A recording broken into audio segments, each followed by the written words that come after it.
Hello viewers, இன்றைக்கி Chettinad special ரத்த கூட்டு தான் செய்ய போகிறோம்.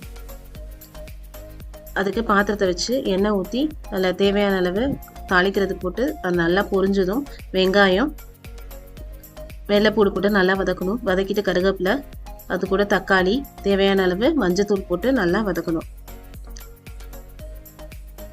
நல்லா வதங்கினதும் தேவையான அளவு உப்பு போட்டு நல்லா வதக்கணும். அதில் மஞ்சத்தூள், மல்லித்தூள், மிளகாத்தூள், சோம்புத்தூள், சீரகத்தூள் போட்டு நல்லா வதக்கிட்டு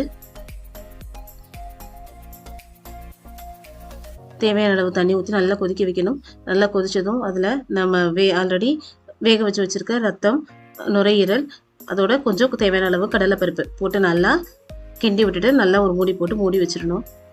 அது நல்லா கொதிச்சதும் அதில் தேங்காய் அரைச்சதை ஊற்றி நல்லா கொதிக்க வச்சுட்டு இறக்கணும்னா செட்டிநாடு ஸ்பெஷல் ரத்த கூட்டு ரெடி ஆயிடும்.